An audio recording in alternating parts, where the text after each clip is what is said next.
Olá, pessoal, boa noite. Sejam muito bem-vindos nessa noite, na nossa primeira reunião pública para tratar desse tema tão importante para o nosso dia a dia, que é o meio ambiente. Então, a gente não começou com a questão do meio ambiente em primeiro lugar à toa, é porque não dá para a gente pensar em nenhum desenvolvimento sem que as políticas ambientais estejam inseridas em todas as políticas públicas, ou seja, que ela seja parte do sistema. Então, o nosso meio ambiente, ele não trata apenas da Serra do Japi, ele trata também da cidade, uma cidade desenvolvida, uma cidade com oportunidade de emprego e renda, a melhora da qualidade de vida das pessoas. Tudo isso está diretamente ligado com o cuidado que a gente tem com o meio ambiente na nossa cidade. Muita gente pensa que o meio ambiente pode congelar o desenvolvimento econômico ou pode congelar outras questões territoriais na cidade. A questão é que o meio ambiente, ele na verdade propicia um desenvolvimento econômico e novas formas de renda, ou seja, é exatamente o oposto de alguns pensamentos. Então, para essa noite tão importante aqui, para esse assunto tão importante que certamente a gente não esgota nessa noite, a gente vai começar uma discussão bastante honesta e bastante séria sobre as questões ambientais nas cidades. A gente convidou aqui o professor Afonso Peixe, que é pesquisador científico, engenheiro agrônomo, mestre em engenharia da água e do solo pela Unicamp, doutor em ciências ambientais pela Unesp, tem experiência em engenharia de biosistemas, mecanização agrícola, gestão ambiental de bacias hidrográficas. É verdade, professor, tem que falar a verdade aqui. É tudo isso. Atua no IAC, desenvolve várias pesquisas, é autor de artigos científicos, acadêmicos, enfim. Professor, a gente tem o privilégio de tê-lo aqui no território da cidade, a sua expertise, o seu conhecimento e principalmente a sua visão humana. E eu tenho um prazer enorme de trazê-lo aqui nessa noite, nessa primeira reunião, e gostaria que o senhor fizesse aí uma breve saudação para a gente poder começar esse bate-papo gostoso para quem está nos ouvindo. Bom, Daniela, para mim é um privilégio estar com vocês. Você sabe muito bem a consideração que eu tenho por você, a admiração que eu tenho pela sua capacidade, pela sua capacidade de gestão, pelo seu entendimento da cidade, né? E eu não poderia, de forma alguma, sair dessa incumbência que você me deu, né? É um grande desafio para a gente, mas também não deixo de dizer que isso é muito aconchegante a gente conversar sobre as questões ambientais da cidade e a necessária conversa que nós precisamos ter efetivamente com a população. Eu acho que essa campanha ela tem que servir efetivamente para a gente cravar um marco dentro do desenvolvimento da cidade. Nós temos muitos problemas. Eu falo que assim que a cidade é um mosaico de problemas ambientais, né? Então nós temos cada pedacinho da cidade nós temos alguma coisa relacionada com o ambiente e não é possível mais no nível que nós estamos de desenvolvimento, né? No nível que nós estamos de processo civilizatório, a gente continuar sendo extremamente indiferente com as questões ambientais e principalmente a gente degradando o nosso território, como fala o professor Marcos Sorrentino, a gente fala degrada o Jundiaí degrada o seu território no atacado e a gente tenta fazer gestão no varejo, né? Então eu acho que esse é um ponto crucial. O importante que você colocou é que para nós a Jundiaí ela tem uma dádiva, né, que é a Serra do Japi. Mas se a gente for consciente, se a gente for decente, nós temos que excluir a serra dentro do sistema ambiental da cidade, né? Porque nós temos que cuidar, se nós não tivéssemos a serra, qual é a qualidade ambiental que nós teríamos? Né? Então, é mais ou menos dentro desse contexto que eu acho que a gente vai bater um papo e discutir sobre os diferentes temas que envolvem vamos dizer, transversalidade do meio ambiente e o desenvolvimento urbano. Perfeito, Afonso. Queria lembrar aqui, quem estiver acompanhando esse nosso bate-papo e quiser fazer perguntas, por favor, fiquem à vontade, utilizem o chat. A gente vai tentar responder a maior parte ou todas elas, enfim. E, Afonso, eu queria começar a nossa conversa dizendo algo que eu acho importante para a gente fazer uma conversa, como eu disse no início, uma conversa sincera, honesta e real. Jundiaí não está bem. Aliás, considerando o potencial ambiental da cidade, né, as suas características enquanto área de proteção ambiental, toda a sua rede hídrica, a querida Serra do Japi, eu entendo quando o senhor fala de excluir a Japi, o senhor quer dizer o seguinte: se a gente não tivesse esse ecossistema fantástico que nos traz tanta qualidade ambiental e a gente olhasse só para o restante do território, nós estaríamos muito, ela consegue segurar muita coisa ambientalmente falando. Eu falo isso refletindo um pouco pelo período que eu fui secretária municipal de saneamento urbano, ou seja, território urbano não pode caminhar separado das questões de meio ambiente, e eu vi e senti na pele o avanço que a gente poderia ter de um desenvolvimento territorial, de um redesenho territorial ambiental da cidade, partindo das questões ambientais para um redesenho territorial da cidade. E eu percebi que isso, infelizmente, não avançou. Eu tenho a impressão que regrediu. Né? Pegando dados do município Verde Azul, nós já estivemos em segundo, terceiro local entre 2014 e 2015, se não me engano, e hoje nós estamos em 126 a posição.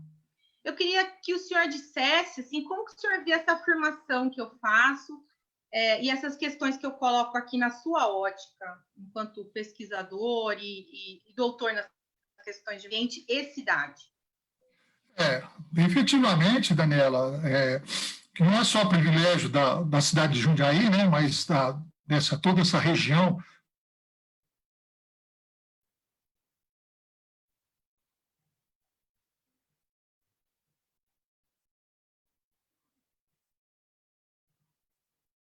Acho que o professor está com alguma instabilidade aqui. Nós temos aí uma cidade de transição, nós temos um ecossistema de Mata Atlântica, um bioma Mata Atlântica, um bioma cerrado, né?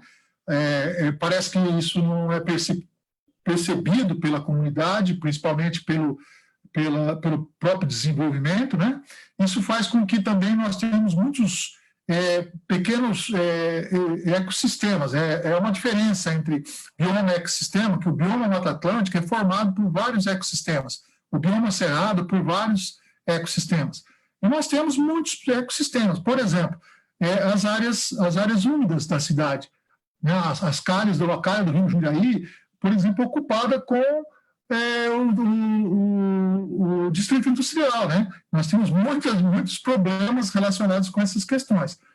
Mas e eu vejo que, eu até faço um desafio para o munícipe, né? Qual ponto da cidade ele não encontra um problema ambiental? Né? Onde é que você está nesse momento? Se você olhar no seu mundo imediato, se nós não temos um problema ambiental aí, se for pequeno ou grande, mas sempre existe. Então, isso caracteriza, ou seja, essa dispersão por todo o território, né? Então, quando a gente vai espacializar a questão ambiental, a gente vê que ela está em todo o território, seja no tecido urbano ou no tecido rural, eu tenho que considerar como um caos ecológico, né? E a gente precisa reagir. E eu falo que, a partir esses anos são anos chaves para a gente. Nós passamos mais de 300 anos degradando o território, agora nós temos que retomar uma reconstrução do território, né? Mesmo que demorado 300 anos, né? Mas nós vamos ter a certeza que daqui a 300 anos o Jundiaí está muito melhor do que é hoje, né? Perfeito. E assim, professor, pegando um gancho nisso que você falou, por exemplo, da calha do Rio Jundiaí, como que você vê, quais que você vê que são os principais problemas na cidade? Assim? Bom, vamos dizer assim, nós temos dois grandes problemas cruciais, né? Um é ligado com a indiferença da comunidade, da população, com as questões ambientais. Então, essa indiferença faz com que parece que as pessoas não dão bola para o território, não dão bola para a biodiversidade, não dão bola para a água. Quer dizer, essas questões não podem acontecer mais. Então, eu entendo que nós temos assim, um grande desafio da educação ambiental de adultos, né, de inserir a variável ambiental no contexto, no diálogo das pessoas, no vocabulário das pessoas, né? Então, esse já é um grande problema. Nós temos uma grande parte da população que ela não trata efetivamente a questão ambiental da forma que a cidade precisa. E outro, quando a gente faz a análise desses produtos que nós temos, né, todos os produtos que nós temos, principalmente os produtos relacionados com o tecido urbano e o tecido rural, de ocupação e uso, nós vamos ver que esses produtos negativos têm origem no modelo de gestão, né? Um modelo de gestão que produz degradação, um modelo de gestão que produz poluição. Então, nós temos que reentender, ou seja, refazer o modelo de gestão, assumir que esse modelo como a gente administra a cidade, como é que a gente gerencia a cidade, como a gente opera a cidade, ele está produzindo muitos impactos ambientais. Então, se a gente assumir isso, nós vamos adotar modelos mais eficientes. Modelo de gestão, acho que o que o senhor entende que seria um modelo interessante de gestão ambiental? O senhor fala aqui da forma de ocupação territorial. Acho que é importante dizer que isso tem um nascimento. Eu acho que primeiro, professor, é falar da vontade de fazer, né? Sim, da vontade de colocar o meio ambiente como uma diretriz de desenvolvimento da cidade. E a partir daí se constroem as leis de ocupação do território, de redesenho do território. O que significa isso numa linguagem popular? A gente ocupa a cidade com habitação, comércio, serviço, indústria e outros, né? E como a gente impermeabiliza ou não o nosso solo. Acho que falar de uma forma assim, é isso, professor, que o senhor está falando? E nesse modelo de gestão ambiental, para a gente... A palavra gestão, ela é uma palavra nova e a maioria da população não está acostumada, mas ela significa um conjunto de atividades. E a gente divide a gestão em 3 grandes níveis: o nível administrativo, o nível gerencial e o nível operacional. Nos 3 níveis, a gente tem que inserir a variável ambiental. Então, como é que nós administramos a cidade? Então, todo o processo burocrático de planejamento, de entendimento, e não é só da prefeitura, é de todas as empresas, de todas as organizações comunitárias, todo mundo que pensa a cidade, necessariamente tem que inserir a variável ambiental. O gerenciamento é relacionado com os recursos humanos, recursos financeiros, recursos tecnológicos. Então, como nós fazemos uso de recursos? Como que a gente faz uso? Será que a gente está usando o recurso de uma forma que a variável ambiental está sendo levada em consideração? Você vai ver que muitas vezes se a gente analisar a calha do Rio Jundiaí, você vai ver que nós usamos de recursos tecnológicos de construção de vias sem respeitar o rio. Nós usamos recursos tecnológicos para linearizar o rio. Foi no momento que linearização de rios era interessante, mas hoje a gente sabe que não é mais. E hoje a gente, por exemplo, convive com enchentes, né? Veja, olha o modelo de gestão, é isso. A gente ocupar uma parte do território na parte alta e sacrificar a outra parte do território na parte baixa. Então, isso mostra como é que a gente gerencia, né, os recursos que nós temos, e principalmente os recursos ambientais. E o fim, vem a gestão operacional, né, que aí nós temos que trabalhar efetivamente. É o funcionário fazendo o meio ambiente. Você pega serviços públicos, tem a atribuição de inserir a variável ambiental lá, a escola precisa trabalhar com isso, o banco precisa trabalhar com isso. Então, nós temos que levar essa grande mensagem, né, que é o modelo de gestão ambiental da cidade. Isso vai gerar o que nós podemos denominar um sistema ambiental Jundiaí, né? Então, como o Jundiaí relaciona esses diferentes elementos que compõem a questão ambiental do seu território, né? E como é que é traduzido nas grandes diferenças que o território tem de desenvolvimento econômico, desenvolvimento humano, né, desenvolvimento territorial, que, na verdade, é uma torre de Babel a cidade, né? Mas uma coisa única é a variável ambiental, ou seja, ela tem que estar inserida em qualquer ponto. Isso que caracteriza o modelo de gestão moderno, de cidades modernas, né? Que ela trata a questão ambiental de uma forma a ser inserida em todos os contextos de desenvolvimento dela.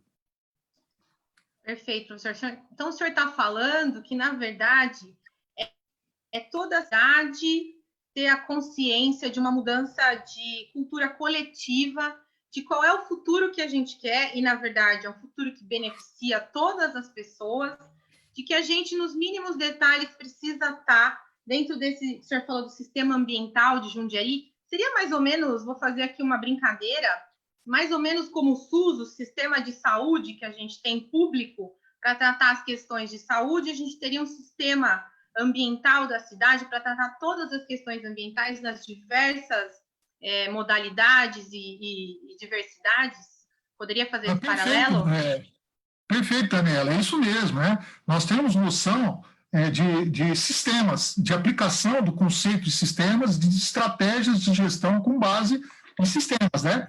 Então, a gestão com base em sistemas. E tanto que nós temos assim, um enfoque sistêmico, né, da cidade.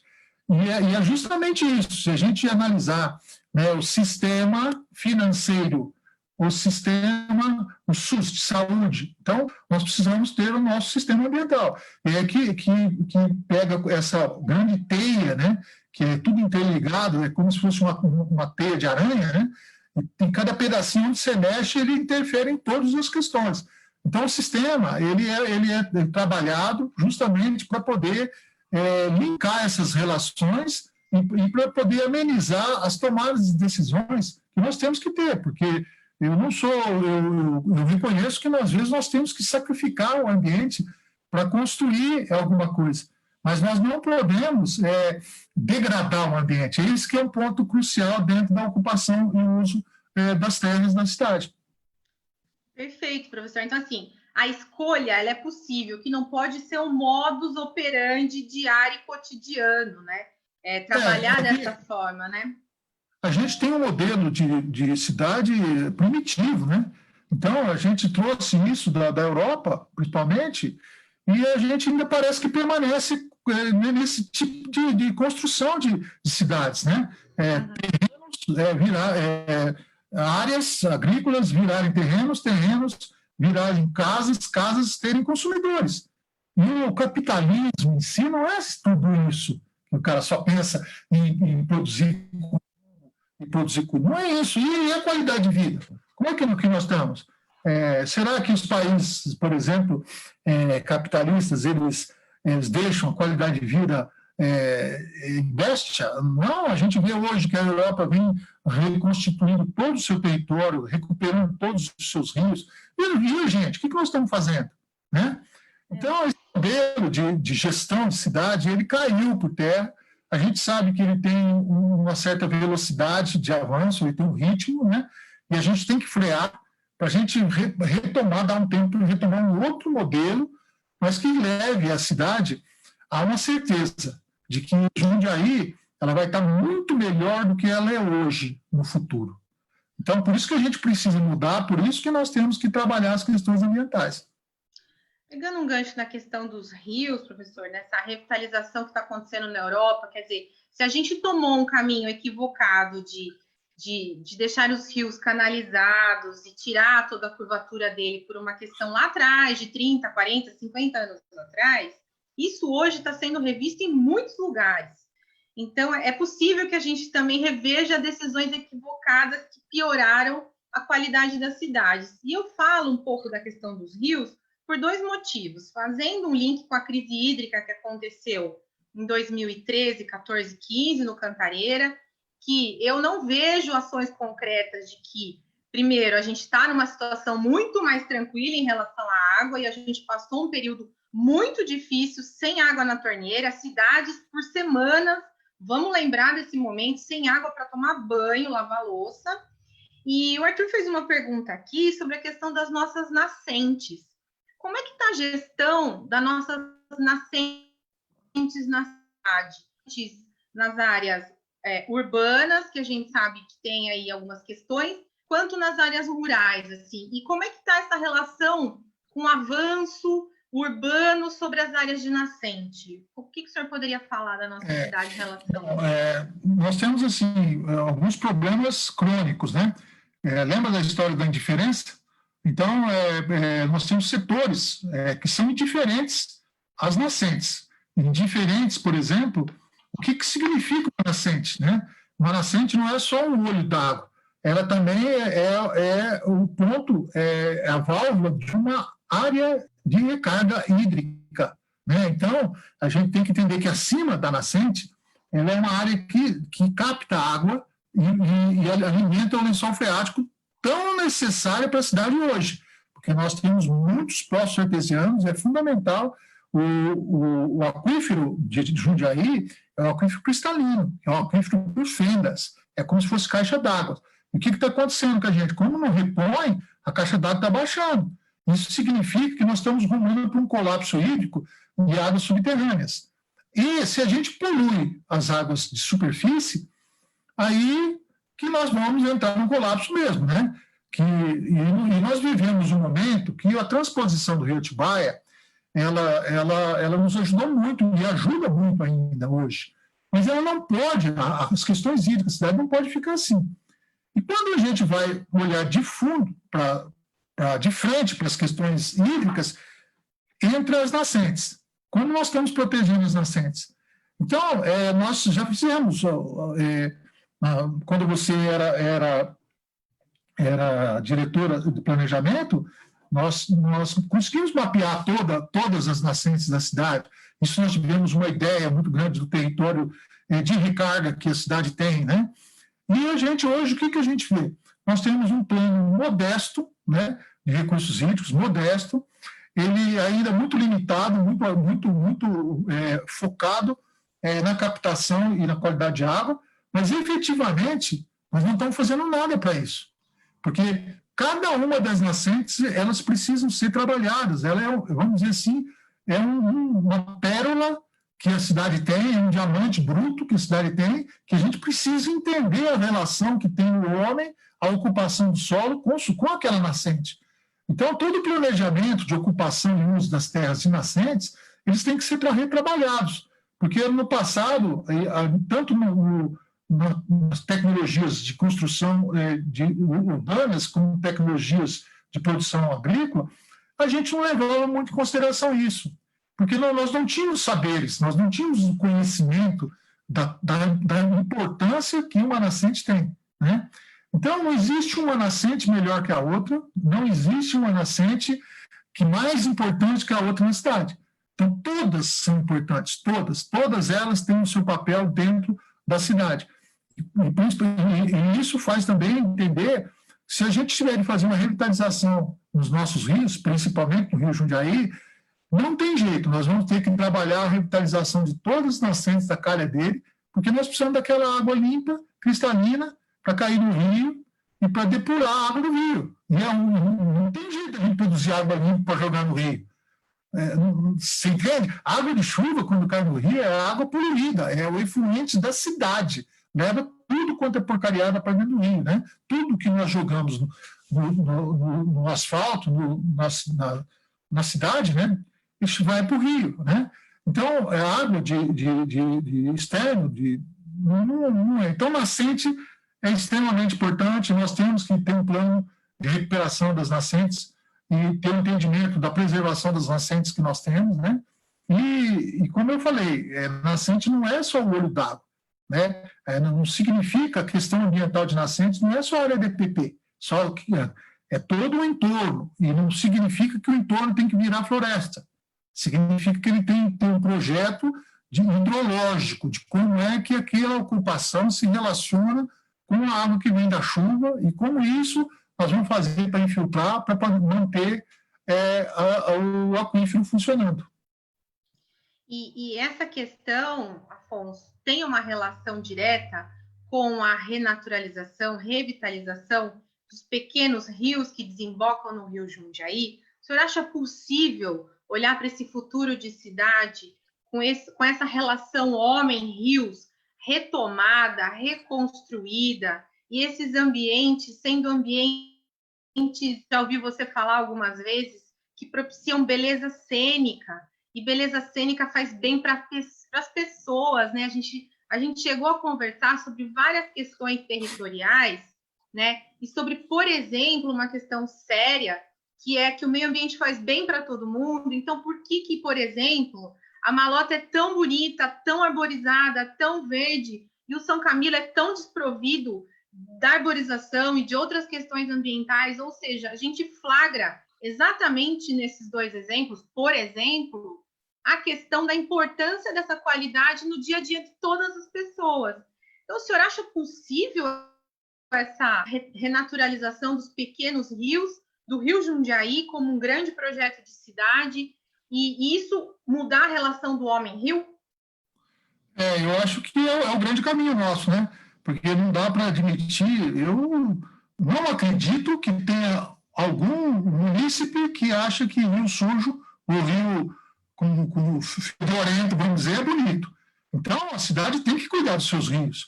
E veja, nós temos o complexo hidrológico da Serra do Japi, né? Que é assim uma dádiva, é castelo de águas. E nós temos um exemplo clássico da necessidade da renaturalização das bacias, principalmente dos rios urbanos. Então, quando você pega do Eloy Chaves para frente, né, todo o território, todos os rios que são um pouco para frente do Eloy Chaves, eles desembocam no Rio Jundiaí, na cidade de Salto, de Itupeva. Veja, lá embaixo, por quanto ele receber toda aquela água limpa que vem da serra, lá embaixo, Indaiatuba capta a água do Rio Jundiaí. Você entende? Tem muitas pessoas que já falam, mas nós fazemos o tratamento. Bom, isso é o mínimo que uma cidade tem que fazer. Mas, mesmo assim, não existe para o rio a água tratada. Eu brinco, falo assim, se você fosse um peixinho, você gostaria de nadar em água tratada? Né? Não, eu gostaria de água limpa, cristalina. E é isso que nós temos que buscar. No futuro, não vamos jogar mais nada no rio. Então, todo o efluente urbano não vai para o rio. Nós vamos construir outras formas de destino dos efluentes tratados que não seja no rio, né? Seja no solo. E isso nós já temos hoje tecnologia ambiental sofisticada para isso, né? E a gente precisa fazer com que os rios urbanos de Jundiaí sejam revitalizados, porque eles são as chaves da revitalização do trecho que Jundiaí está, né? Naturalmente, nós temos mais as cidades de cima lá, que vamos dizer, Várzea, Campo Limpo, todas as cidades que estão na calha do Rio Jundiaí lá, precisam também fazer o seu trabalho, mas nós temos que fazer o nosso, né? Então, é crucial a gente pegar todas as bacias, nós temos 7 bacias que atravessam a cidade, e veja, você é arquiteto, já pensou se você fizesse um projeto, né, de revitalização de todas essas bacias? Como é que a cidade ia ficar linda? Como que ela... Se você pegasse o Vale do Inhabaú e melhorasse o córrego do mato ali, muito melhor do que ele é hoje, aquelas 2 avenidas, a cidade ia ficar muito mais bonita, muito mais linda, muito mais objetiva, né? Então, e por isso, e não é romantismo isso, não é romantismo, isso aí é pisar no chão. Nós queremos o quê? Que os rios da cidade ficam mais sujos, mais ruins, né? Mais receber mais efluente. Então, tem que partir para isso, né? Eu vou fazer um paralelo com essa sua fala com o desenvolvimento econômico e com uma cidade melhor para todos. Vamos pegar o rio Guapeva, na Odil Campos Sais, ali na altura do Mercadão da Vila Arens, uma área tradicional da cidade, onde as pessoas gostam de estar, de visitar, e é absolutamente cinza, impermeabilizada, árida e morta e triste. Imagina toda aquela área revitalizada, o rio revitalizado, renaturalizado, o quanto não viraria, potencializaria todo o comércio no entorno, a venda do comércio do entorno. Quer dizer, as pessoas querem ambientes que produzam qualidade, bem-estar e permanência. Então, por isso que a gente estava falando, e falamos também antes e ontem em outros momentos, o quanto o meio ambiente ele está conectado com o desenvolvimento econômico, geração de renda, mas com uma outra qualidade de vida, né, professor? E eu vou fazer, assim, só uma leitura aqui dos comentários, são muitos, na verdade. Eu vou falar a sequência e o senhor pode fazer um apanhado dele, se for possível, né? O Sérgio, ele pergunta sobre a questão dos resíduos no município. E o Felipe, ele fala, Felipe, deve ser o Ederson Felipão, como ampliar e educar sobre reciclagem, se a gente consegue usar cooperativismo na cidade, né? É uma pergunta que se coloca aqui também. E depois tem mais alguma? Vamos dessa primeiro? Bom, vamos pegar vamos dizer, gestão de resíduos sólidos como um único tema para a gente poder trabalhar, né? Eu acho assim, primeiro, gestão de resíduos sólidos é coletivo, né? Então, todo mundo tem que ajudar a fazer reciclagem, todo mundo. Primeiro, nós não tem mais que ter aterro sanitário. Isso aí é um atraso de vida. Sendo que nós, com grande parte do produto que a gente consome e produz resíduos, são recicláveis. Então, esse é um ponto também dentro daquele contexto da indiferença, né? Nós não podemos ser indiferentes para a reciclagem, né? E aí isso envolve o querer de todos, o querer do empresário que solicita do seu funcionário fazer isso, de ter a postura de fazer isso, a professora que ensina, a ajuda efetiva para os catadores de lixo, né, para as cooperativas de recicladores. Nós precisamos fazer elas crescerem, elas têm um papel fundamental na economia e na gestão ambiental de resíduos sólidos. Então, se ela gera emprego, gera renda, por que não trabalhar isso? Por que nós não trabalhamos uma economia solidária dentro desse contexto? Se eu tenho algo de valor na mão, você tem, então, a questão de resíduos sólidos é fundamental. E a outra está ligada com o recolhimento, né? Nós temos dois tipos de resíduos importantes, vamos dizer, dentro do recolhimento. O recolhimento formal, que é feito pelo serviço da prefeitura. E nós temos um resíduo sólido difuso, que é aquele que o molecão dentro do carro passa e joga latinha em algum lugar ou joga um plástico em algum lugar no mato, né? Então, nós temos a cidade com um resíduo difuso em todo o seu território. E isso faz com que a qualidade ambiental desça muito. Isso traz muitos problemas de endemia, né? Então, a gestão de resíduos é fundamental, trabalhar a comunidade, vamos dizer, a organização comunitária para a reciclagem, a organização comunitária para a gestão dos resíduos sólidos. Não basta ter empresas contratadas para fazer. É possível, dentro de um modelo mais participativo, a gente criar as estruturas de bairro para fazer isso, né? Nós podemos... Por que eu tenho que contratar, por exemplo, um menino de um lugar para trabalhar numa companhia de recolhimento de lixo e não recolher o lixo onde ele trabalha, onde ele mora, né? Olha que coisa desleal, né?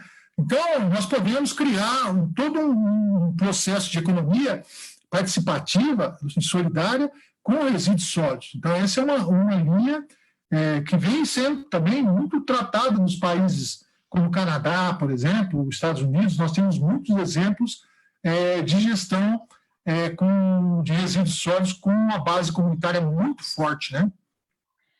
Muito interessante essa sua fala e talvez, professor, a gente tenha que fazer uma reunião só para falar de economia solidária, né? Porque o senhor falou do resíduo, basicamente a gente tem aqui um tempo muito curto para falar de todo esse monte de coisa importante para a nossa vida.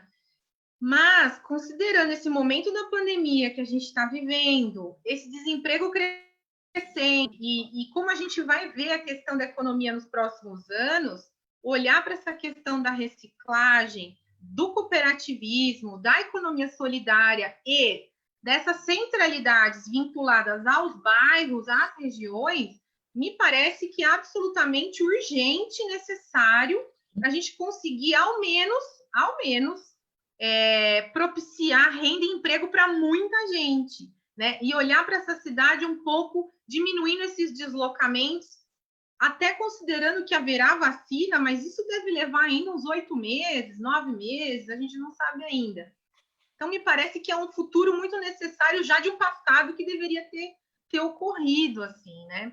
E a gente pode, se o senhor aceitar, a gente pode fazer um bate-papo sobre a economia solidária, a questão do cooperativismo, olhando para os bairros, que eu acho que é um tema muito legal para a gente trabalhar numa reunião única, num bate-papo único, assim, né? A economia solidária, ela nos ajuda a enxergar o outro lado, né? Onde nós vamos arrumar economia quando parece que não existe, né? Como é que é a economia da favela? Será que não tem economia na favela? Né? Como é que nós podemos gerar emprego na favela? Como é que nós podemos gerar emprego nas localidades? Em todo lugadouro, todo bairro, todo núcleo habitacional, existe pessoas extremamente inteligentes, existe intelectualidade, gente que quer mudar, quer ajudar, quer fazer, e a gente, de certa forma, desdém disso. Então, nós temos pessoas espetaculares lá. Então, a base da economia solidária é justamente discutir lá nas bases, aonde é lá que nós vamos buscar com eles, como nós vamos ganhar dinheiro com o lixo produzido aqui. Por exemplo, vamos usar o exemplo do São Camilo, como você colocou. Como é que nós podemos produzir a empresa de saneamento de resíduos sólidos do São Camilo? Acho que o professor travou aqui um pouquinho, mas olha, a gente tem muita conversa para fazer e pouco tempo, então provavelmente nós vamos dar continuidade.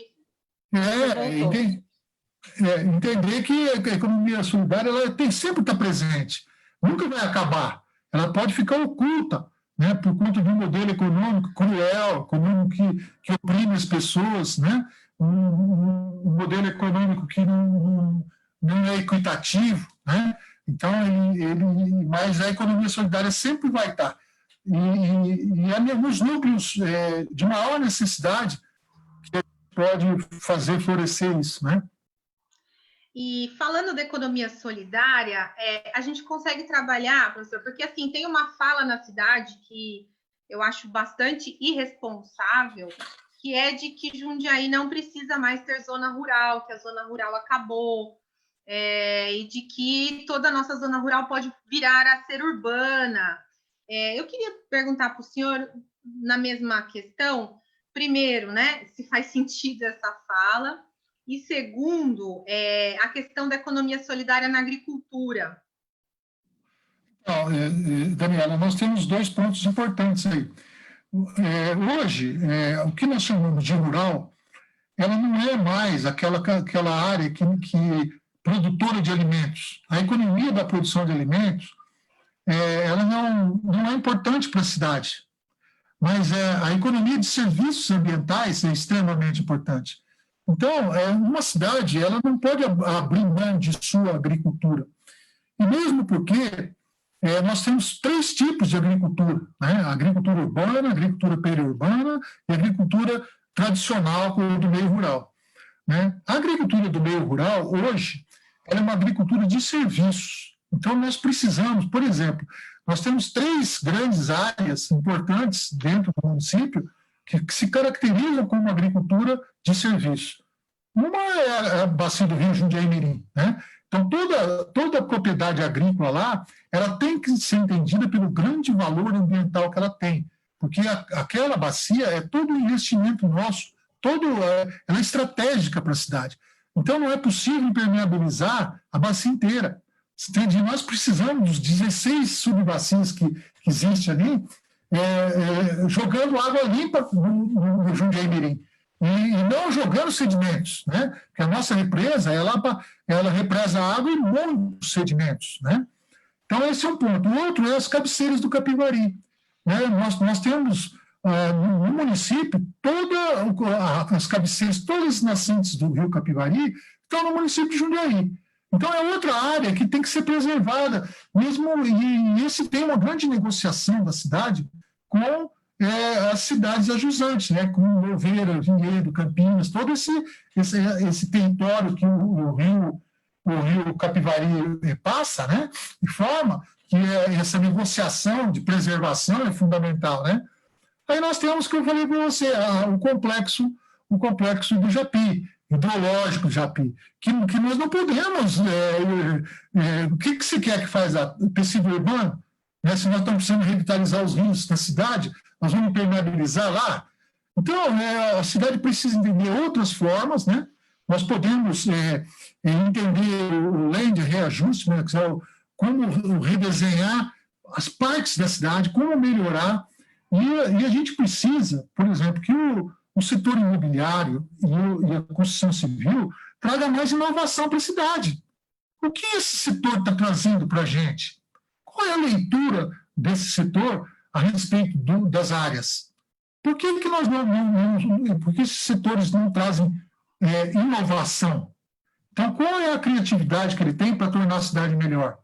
Eu tenho certeza que uma cidade bela, uma cidade saudável, vai criar mais pujança que o setor imobiliário tem hoje, sem precisar usar um palmo de terra a mais.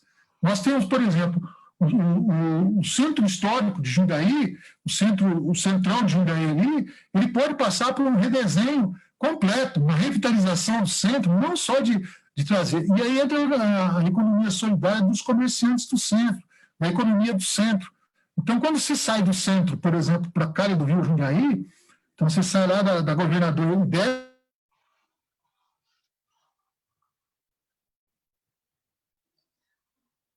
O professor travou aqui, mas ele já deve estar voltando. Vou aproveitar aqui para falar do nosso site. Voltou. Vamos lá, né? Você vai vendo que tem espaços. Então, nós podemos redesenhar aquilo lá, revitalizar o centro, botar mais gente lá no centro, qualquer coisa, e a gente propiciar a cidade ficar muito mais bonita dentro desse contexto aí, né? Então, usar a cidade compacta, né, professor? Olhar para os... E aí a agricultura entra nesses espaços, sabe? A agricultura urbana, ela é uma característica, ela é difusa. Então, a gente não tem um planejamento, mas ela é muito salutar para as pessoas. Ela tem um papel de terapia ocupacional, de alimentos de curto, circuito curto, que a gente chama, o cara produz na horta aqui, vende para o prédio ali, sabe, direto, né? A agricultura periurbana ela é de extrema importância porque ela está justamente no perímetro da cidade, nas áreas de crescimento.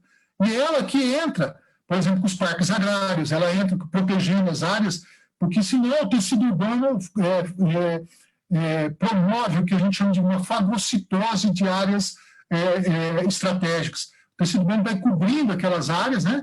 E depois, para tirar aquilo, como é que nós fazemos, né? Então, o custo ambiental e o custo econômico de arrumar um defeito de expansão urbana inadequada é muito caro. Então, a gente precisa entender, e a agricultura periurbana ela vai ajudar muito nisso, porque ela vai entrar dentro de uma área já vamos dizer, com um objetivo claro de proteção daquela área, de trazer beleza cênica, de trazer emprego, renda para aquelas comunidades que estão ali, fazer também um circuito curto de alimentação, né? Então, tem hoje, modernamente, é muito importante a agricultura, né? E nós não precisamos, é só a gente ter é só gostar da cidade, é só amar Jundiaí, que nós vamos ver que nós não podemos mais fazer uma expansão desregrada, usar as nossas áreas, nós não temos nem esse direito com as populações futuras, né? Acho que é interessante o que o senhor está falando, essa questão da expansão urbana, que se justifica tecnicamente expandir perímetro urbano quando se dobra ou triplica a população, que é o que não aconteceu em Jundiaí ao longo dos anos, quando a mancha urbana foi tomando conta das zonas rurais. Então, esparramar essa cidade, né, que foi o que o senhor foi falando, essa fagocitose de comendo, né, por exemplo, Eloy Chaves é muito isso, que foi ampliando, né, e várias áreas da cidade, acho que dá um pouco para entender isso que o senhor está falando. Eu vou fazer uma provocação aqui, que eu acho legal para quem está nos assistindo, dessa importância desse olhar que cada um de nós, né, cidadãos, precisamos ter com os bairros que a gente mora, que é ali o primeiro contato que a gente tem com a cidade, com a rua, com o bairro e com a cidade como um todo.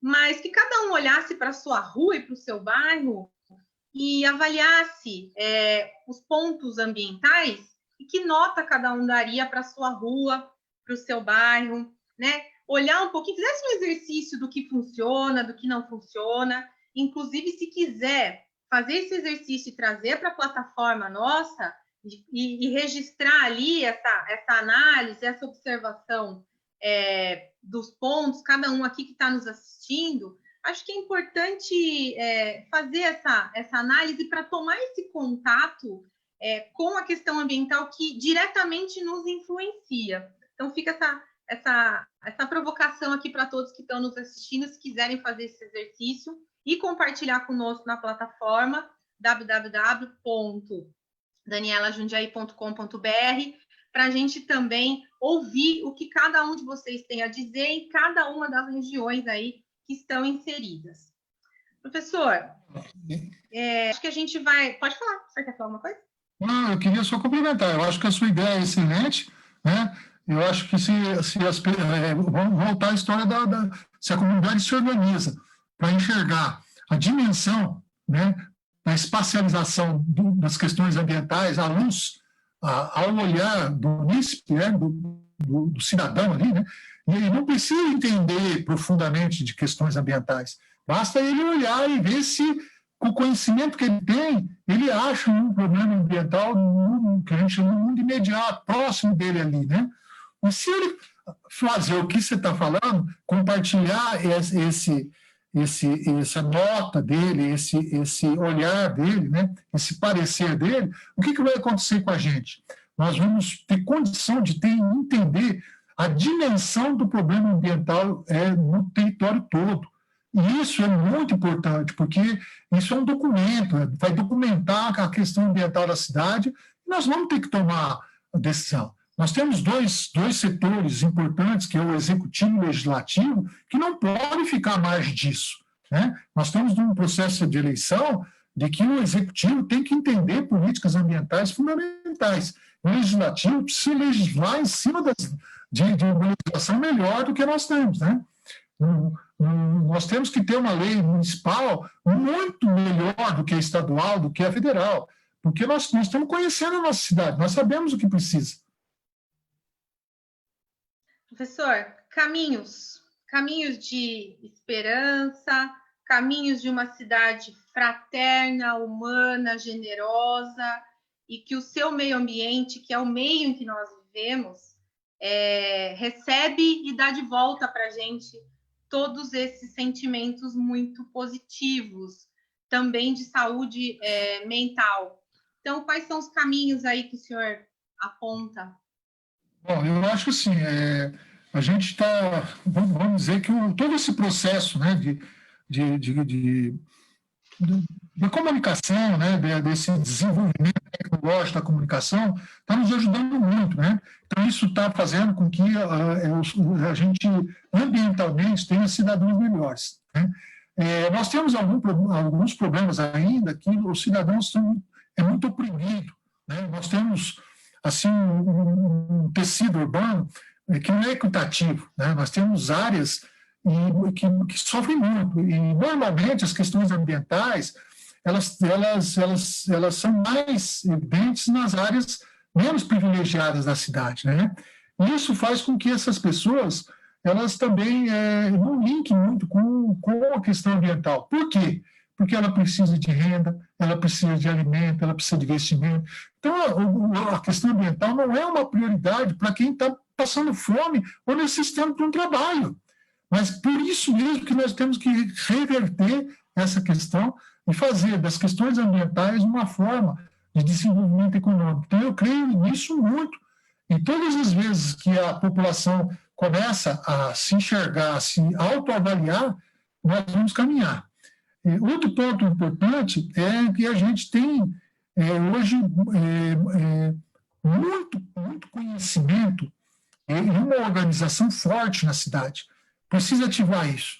Se a gente ativar todas as organizações da cidade e todas elas resolverem efetivamente a tratar a questão ambiental de frente, então, se você pegar a maçonaria, se pegar o Lions, o Rotary, se você pegar o SESI, o SENAI, o SENAC, a Associação Comercial, o Sindicato Rural, todas as organizações que existem, as SABs, inserir, se quererem fazer, nós construímos uma cidade espetacular. Então, eu tenho uma esperança, assim, inabalável, que nós vamos construir uma cidade muito melhor que nós estamos construindo hoje. E, principalmente, nós vamos fazer uma cidade mais justa, mais fraterna, e nós não podemos continuar a deixar grande parte da nossa população sofrer na carne os problemas ambientais, né? Isso é muito desleal. Nós temos muitos funcionários, muitos operários que sofrem com as questões ambientais porque não é prioridade dele, mas não é porque ele não quer, é porque ele não pode, pô. Então, é desleal com essa questão. E essa deslealdade vai, por fim, acabar, porque nós estamos criando políticas mais justas, nós estamos numa esperança de que essa eleição traga também uma luz para isso, né? E vamos caminhando.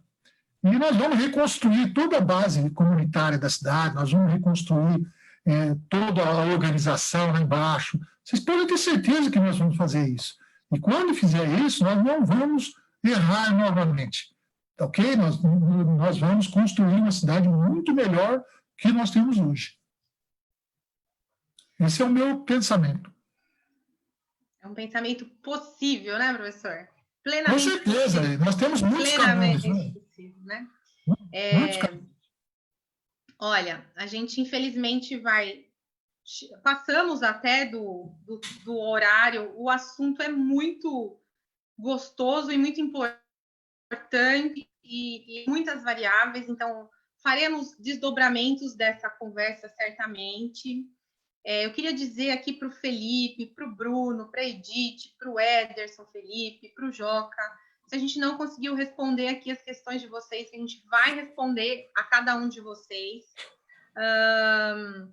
Essa nossa conversa é a primeira de todas as conversas que nós faremos aqui, então nós teremos as próximas aí relacionadas à saúde, educação, mobilidade, sempre olhando para a cidade, sempre pensando em formas de termos uma cidade mais humana, generosa e, como o professor falou, com equidade, que trate as pessoas de forma igual. Então, eu queria muito, professor, agradecer a presença do senhor, essas contribuições aqui nessa noite. Queria pedir para as pessoas que avaliassem nosso bate-papo, a nossa conversa, com ideias e com sugestões na plataforma. Vou repetir aqui o endereço, www.danielajundiaí.com.br, que seria muito importante. Dizer que foi uma delícia estar aqui com você nessa noite, poder falar um pouquinho do muito que a gente precisa falar. Dizer que o meio ambiente é a gente, e a gente não sobrevive sem o meio ambiente. Que os modelos de desenvolvimento não sobrevivem sem o meio ambiente. E que os modelos de desenvolvimento humano não existirão sem o meio ambiente.